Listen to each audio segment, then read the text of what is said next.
Hello, my name's Michael Conneely, and this video is about the call to heal your karma now and forgiveness and love. I was blessed at the weekend just gone, at the start to the difficult energies of October 2021, to be offered such an important insight. And the insight I want to share with you is the key importance now in these difficult times, including difficult upcoming times, to actually forgive, including forgiving ourselves, and also to work to heal our own karma now. So there are actually 4 parts of the jigsaw I'm trying to share with you in this video and blog post. Part 1 is the nature and energy of white Tara, the Tibetan Buddhist goddess of universal compassion. Part 2 is the rising tide of social division and conflict now. How does that fit in? Part 3 is the need to forgive and to heal the karma that you personally incarnated to experience in this life. And lastly, Part 4 is the contribution Vedic astrology can make in actually identifying the karmas you were born to work with now in this lifetime. The point is, there's so much division and conflict in the world now. There are so many seeds of war gathering now.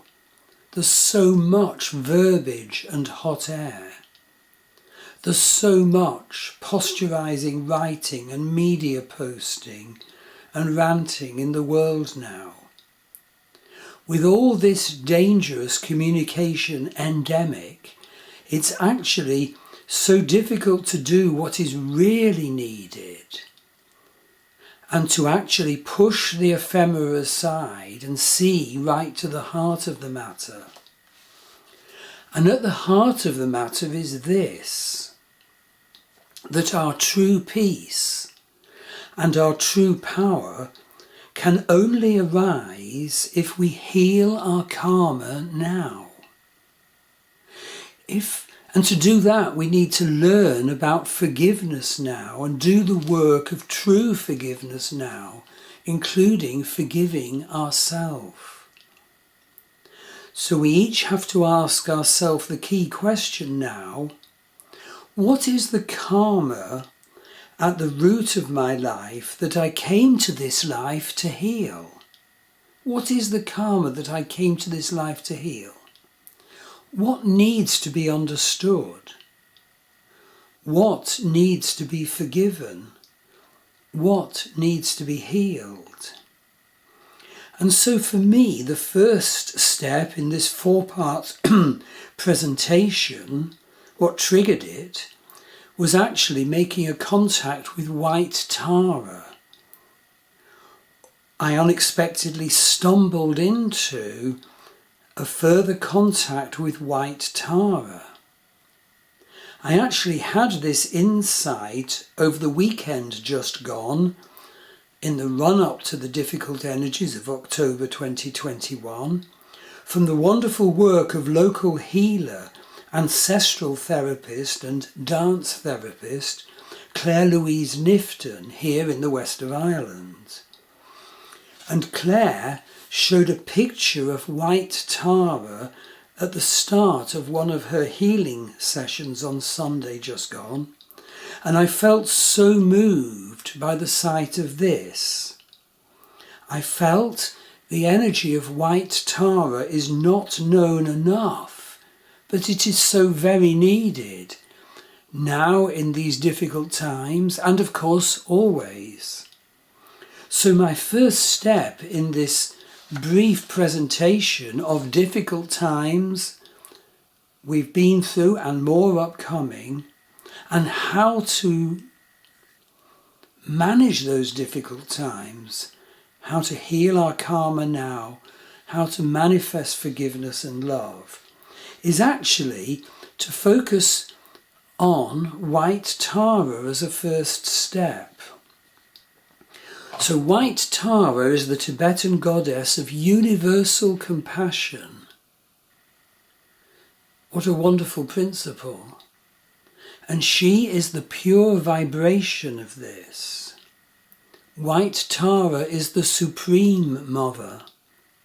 Her purity embodies the collective manifestation of all the enlightened activity of all the Buddhas.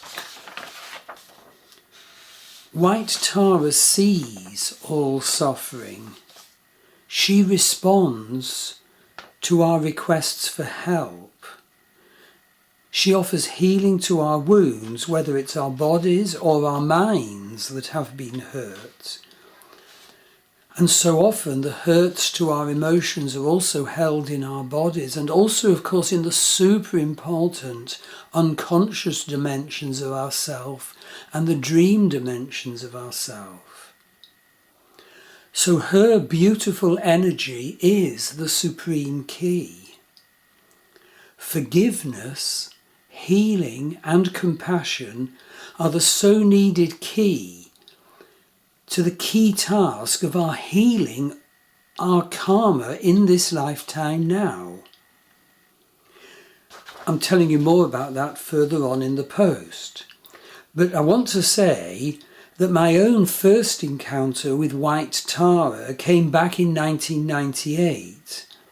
I was doing a 5-year ethnographic field study of spiritual forms new to the modern West, encompassing Hinduism, Buddhism, paganism, shamanism, and utopian community. And because the method was ethnography, I actually had to live in the communities I studied and seek to give the members of those communities their voice in the work I wrote up. And in my study of the reception of Tibetan Buddhism into the modern West, I personally found such bliss in connecting with the wonderful gods and goddesses of Tibetan Buddhism, each in his or her own pure land.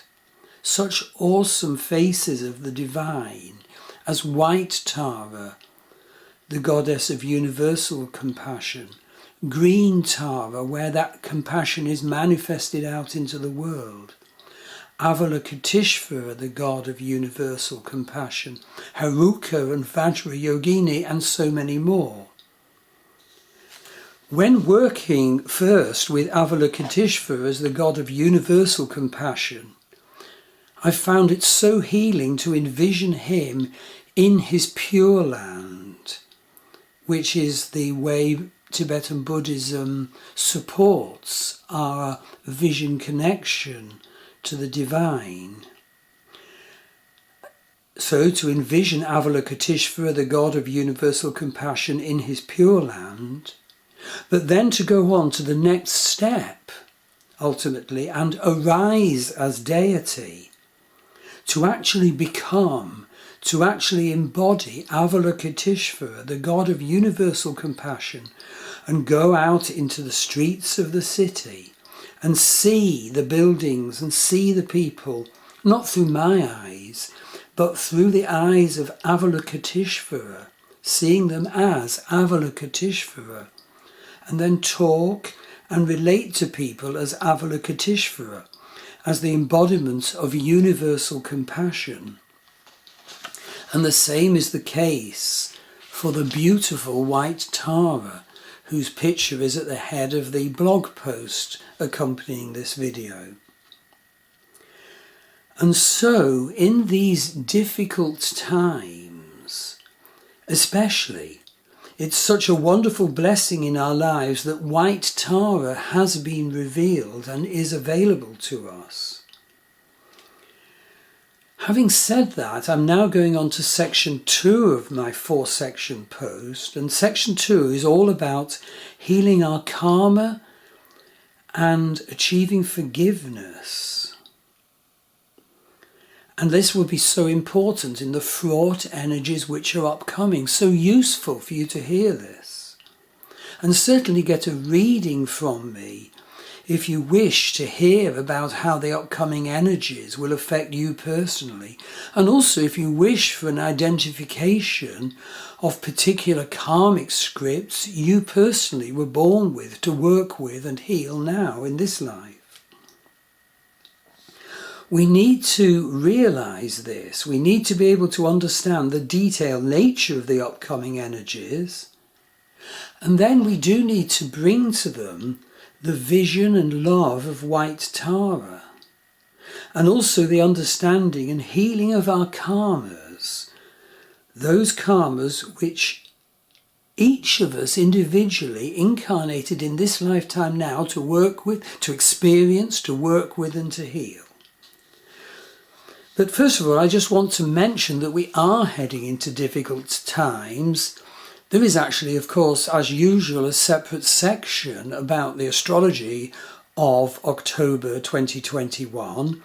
But I want to mention a couple of features in particular that are relevant to this issue of experiencing the energy of white Tara and offering ourselves forgiveness and healing our karmas. You see, the upcoming energies for the month of October 2021 are fraught, I'm feeling it already, and destabilizing.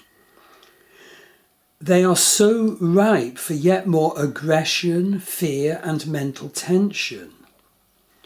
Handled without wisdom, these energies will promote yet more social divisiveness, ranting, and emotional disquiet and violence. And this realization comes where the longer term outlook for 2021 is also so fraught and fear-filled too. And so just a couple of astrological features it's so good to be aware of, some of the big background features. First of all, Uranus in the heavens transiting square Saturn in the heavens. It is coming to its third exact on the 24th of December 2021. So just to explain, Uranus is the planet of revolution. Uranus was discovered at the time of the storming of the Bastille.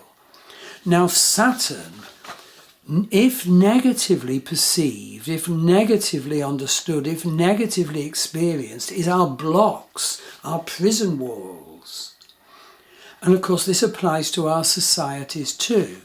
So in your life and my life, the planet of revolution is smashing against your blocks and my blocks. But in the societies we live in, Uranus is smashing against the blocks. So Uranus is actually super powerful because Uranus is transiting the Vedic sign of Aries, and that's the sign Uranus occupied during the rise of Adolf Hitler and the run-up to World War II. And Capricorn at this same time is super strong because he's in Saturn is super strong because he's in Capricorn, the sign he rules. That can be super strong for good, but of course it can make Saturn super strong for stubbornly hanging on to blocks and blindly not seeing that in fact we're creating prison walls for ourselves individually and socially. So it's important to be aware of the Uranus square Saturn transit. How is it affecting your society now? How is it affecting your life now? But we're also at the time of the Pluto return of the USA. Pluto in the heavens is returning to the exact same position Pluto occupied at the moment of the birth of the USA, and it's growing to its first exact hit in May 2023. So much darkness and bad power issues will arise in the USA at this time, as well as at the same time so much possibility for us coming into our good power. All this now must inevitably come into focus to be experienced and be dealt with. And that's why I'm making this post about the energy of white Tara. That's why I'm making this post about the need for forgiveness, to forgive ourselves for where we've done wrong, and to forgive others, and to understand what forgiveness means, truly. And that's why I'm mentioning that this is a time of accelerated spiritual awareness, potentially, and accelerating experience of our own karmas, the specific ones which we incarnated to work with this time. So I've mentioned a couple of big ones, the Saturn-Uranus square and the Pluto return of the USA, but read the detail of my October astrology section of my Star Whale Astrology and Healing newsletter for October for information about the messy, conflicting energies that Mercury, Sun, Mars and Venus are in.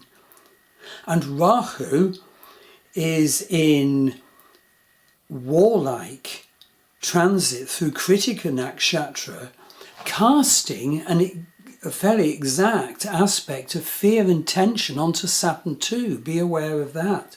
You may be feeling the fear. I certainly feel it. If we get enmeshed in these energies of the end of 2021 in a negative way, in a fearful way, we won't be engaging in the key role of our life of this time, which is the healing of the karmas we came here to heal.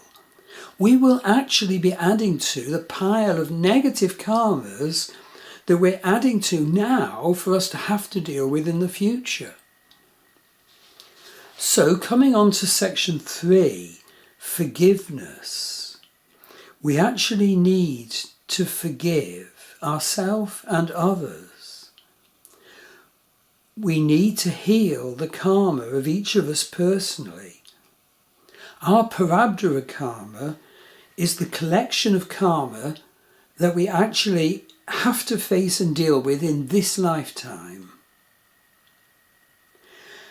And it's part of, and it arises from the sum total of the whole of our past life accumulated karmas. And this is called our Sanchita karma. And thirdly, of course, there's the key issue. We have to be aware what new karma we have created in this life and are creating from moment to moment. Kriyanamana karma. We human beings will have to experience the fruits of the karma we create from moment to moment, in addition to the Parabdhara karma, the specific section of our past karma that we were born to work with now, and in addition to, of course, in due course, the whole of our karma, our Sanchita karma. Karma is basically the residue of our actions. It's the leftover state of consciousness from past lives. We incarnate in this life to burn our negative karmas and to maximize and grow our special sparks of talent, those that were not fully realized in the past life. That is why we're here. And in fact, it's important to note that Vedic astrology can be so useful, actually it can, in identifying our present life karma that we incarnated to deal with, our Parabdhara karma. So, Parabdhara karma is the exact karma you were born to experience and work with in this lifetime.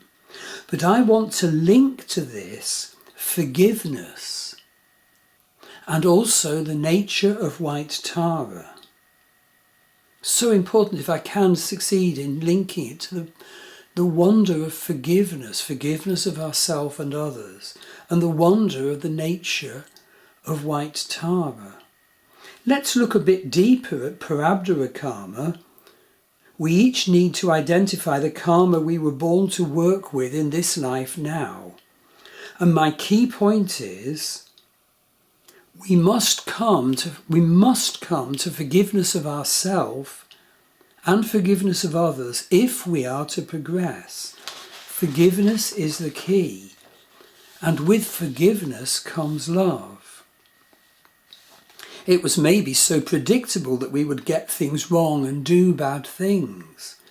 But if we're to move on to higher awareness and make better actions and better relationships, we actually do have to forgive ourselves and others.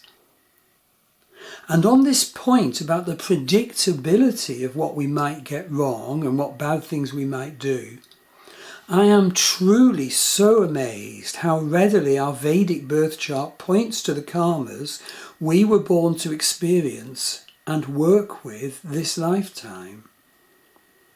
It seems so predictable looking at the chart with, learned eyes, that we will actually do certain bad things. We just won't have the spiritual awareness earlier on in our life to see and cure our negative scripts. But often these can be stated by the Vedic chart, and I want to mention a few of these now.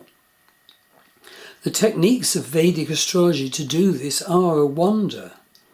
First of all, I'd mentioned the Nakshatras, the wonderful 27-sign lunar zodiac of Vedic astrology, and the fact that each nakshatra is divided into 4 padas or quarters, and the pada that our different planets fall into truthfully can say powerfully so much about our emotionally based consciousness, including the things we would quite possibly get wrong and do harm with in this life. And of course the whole value of getting the perception of the nakshatras is so that we can move on to raise